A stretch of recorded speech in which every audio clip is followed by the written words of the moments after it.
Apa sih yang kita bisa lakuin sebagai seller supaya kita bisa tetap jualan, supaya mungkin kita bisa tetap untung di masa yang kayaknya sekarang lo lagi semua serba nggak pasti, bener nggak? Gue nggak tahu yang kalian alamin gimana, di setiap kota mungkin beda. Kasih tahu gue di komen gimana nih jualan lo sekarang gitu ya. Kalau kayak gue di Bandung, ya kantoran masih bisa buka, toko masih bisa buka, nggak semencekam di Jakarta sih. Jakarta juga mungkin masih ada yang banyak yang buka gitu ya. Tapi kayak anak-anak sekolah sekarang udah mulai belajar di rumah gitu kan. Mungkin banyak juga yang udah mulai WFH gitu kan. Nah, tapi masalahnya adalah kondisi ini beda sama kondisi waktu kita COVID gitu, bener gak sih? Kayak COVID tuh sesuatu yang kayaknya ya memang nggak pasti juga gitu. Tapi agak miripnya adalah kayak waktu, kalian ingat ya waktu COVID awal itu kan, oke, di rumah seminggu ya, 2 minggu ya. Kayak oke lah, nanti mungkin bisa membaik lagi. Tapi akhirnya nggak bisa ngapa-ngapain gitu kan. Bener nggak? Dan akhirnya sampai berlangsung lama juga. Nah sekarang juga kondisi yang mungkin kayak kita jualannya maksudnya nggak bisa sebebas kemarin gitu kan, terus harus ngapain gitu kan. Nah ini adalah beberapa yang gue kepikiran gitu ya. Nah mungkin ini bisa ngebantu kalian gitu kan, mungkin juga enggak, atau mungkin kalian bisa kasih pendapat tambahan, kita saling bantu gitu kan buat teman-teman seller yang lain. Sebenarnya gini, gue pertama pengen nyelamatin dulu buat teman-teman para pebisnis, karena gimana pun ekonomi Indonesia bisa berjalan karena kalian. Bener nggak? Meskipun ya di pemerintahan banyak bikin regulasi yang menekan dan merepotkan gitu kan. Karena kalau simpelnya ya, kadang gue sebagai orang awam gue mikir gini, udahlah pemerintah susah amat sih, itu orang demo, temuin aja. Begitu lo temuin, lo DPR temuin dah tuh semua, udah ngedialog segala macam, kayak kata gue nggak akan jadi panjang kayak gini, bener nggak? Tapi gara-gara lu kagak temuin, lu kasih ya, tapi ya udahlah, itulah yang terjadi di Indonesia dan akhirnya jadi panas gitu kan. Sedangkan ya kita para pengusaha ya cuman bisa, apa sih bisa pengusaha lakuin? Ya lu berdiri tegak apapun yang terjadi gitu kan, berusaha tetap berjalan gitu kan, berusaha mempertahankan timnya, berusaha tetap bisa gajian, berusaha tetap bisa dapat profit meskipun kondisi tidak mungkin. Betul? Nah, yang pertama menurut gue yang bisa dilakuin sekarang adalah ini yang gue ngalamin ya. Kan kita di Mea tuh pegang cukup banyak seller, kita sendiri juga gue juga punya beberapa produk yang internal kita jual. Gue nemuin satu fenomena guys, sebenarnya gue nggak tahu kalian ngalamin atau enggak, tapi di banyak konten-konten lama yang pernah dibikin, yang pernah gue bikin ya, yang pernah kita bikin buat jualan, ternyata trafficnya tetap ada, bahkan penjualannya beberapa ada yang naik. Gue ngalamin fenomena itu di TikTok, gue ngalamin beberapa di Instagram. Gue pengen nanya kalian ngalamin itu apa enggak. Ketika gue ngalamin itu, uniknya adalah kita kemarin sempat iseng, kita coba naikin ads budget dan akhirnya tetap stabil. Artinya adalah ya ketika kita jualan ya tetap ada orang-orang yang beli gitu loh. Dan analisanya kenapa ini bisa kejadian, bukannya orang lagi pada fokus demo, yes, tapi pas lagi gue evaluasi adalah ada kepikiran seperti ini. Justru ketika orang lagi demo seperti ini, banyak yang demo, banyak juga kan yang di rumah, yang WFA, yang maksudnya ya yang di rumah dan mereka nggak kemana-mana. Perhatian kita terhadap sosial media naik, benar nggak sih? Karena kita juga nggak mau ketinggalan dong berita-berita demo. Aduh, ada di mana nih?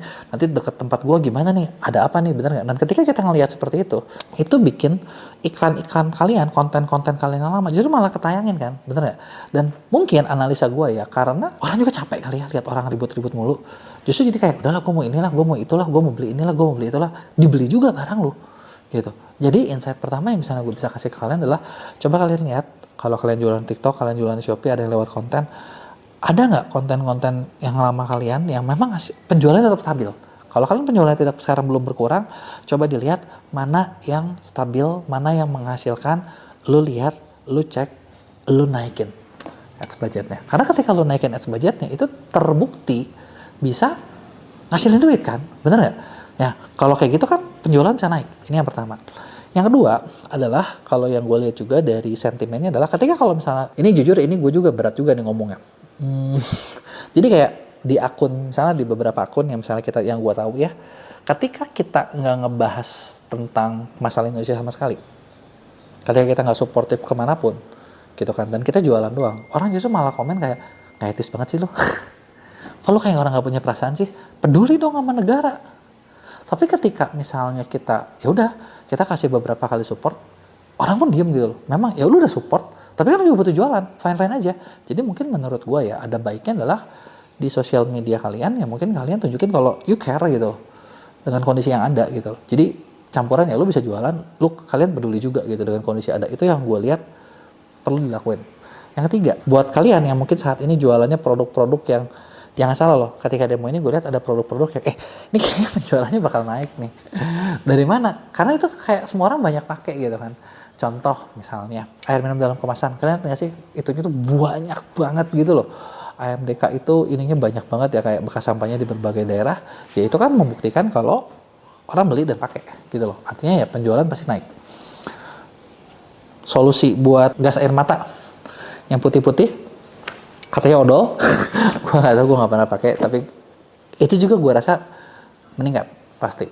Terus udah gitu yang berikutnya adalah spanduk-spanduk, percetakan itu pasti bakal maksudnya gue ada lah terdampak gitu loh. Jadi ada beberapa bisnis yang gue lihat memang udah kebantu dengan adanya demo-demo kemarin. Bukannya maksudnya wah ini pasti nyopain, nggak juga sih, tapi ya memang mereka beruntung aja gitu loh, ada di posisi yang tepat gitu loh, jadi kebawa gitu kan. Itu adalah yang ketiga. Tapi apakah kita perlu jadi jualan kayak gitu? Kalau kata gue sih nggak juga, karena ini mungkin nggak selamanya kan. Dan kalaupun kalian baru masuk ke sesuatu yang ini ya susah gitu ya. Kecuali kalau misalnya lu mau jualan kayak ke daerah demo, lu jualan aqua ya boleh situ. Itu masih happening gitu kan. Itu masih bisa ngasilin. Ada lagi produk yang mungkin bakal kebawa rame adalah kaos-kaos yang mungkin nyindir. Ya kan, kayak kemarin juga kan bendera One Piece itu penjualannya naik banyak, bener nggak? Yang untuk mensupport gitu semangat dari demonstrasi itu tadi, itu bakal ngebantu untuk penjualannya. Kalau yang gue ngalamin ya, mungkin kerjaan kita nggak akan sesibuk biasanya, mungkin agak berkurang, ya karena omset juga berkurang kan. Tapi maksud gue adalah yang bisa dilakukan adalah ya di waktu ini ya lo bisa evaluasi. Kadang juga mungkin banyak bisnis lupa evaluasi, lupa doa, lupa evaluasi, lupa bersyukur. Lo bersyukur lo masih ada, lo bersyukur lo masih kuat gitu kan, dan lo evaluasi dan membuat sesuatu yang baru gitu ya. Kalau gue sih menganggap ya oke, ada beberapa yang gue bisa bikin nggak bisa jalan, ya udahlah gue mikir gue mau bikin apa ya ke depannya. Oh ada satu hal lagi nggak nih yang bisa gue lakuin, yang mungkin itu bisa lebih berdampak, yang mungkin itu bisa lebih banyak bantu orang, yang mungkin itu bisa lebih menghasilkan ke depannya lagi gitu kan. Nah itu adalah beberapa hal yang gue lakuin gitu ya. Nah gue nggak tahu dengan kalian ada nggak nih ide-ide lain yang mungkin kayak kepikiran. Coba tulis di komen gue gitu kan, biar siapa tahu semua pemikiran kalian, ide-ide kalian itu juga nggak cuman kepake buat kalian, tapi ngebantu juga buat teman-teman lain buat usahanya lebih berkembang. Karena gue percaya gini sih, kalau misalnya seperti kata pendemo ya, kalau kita bersatu kita kuat, bener nggak?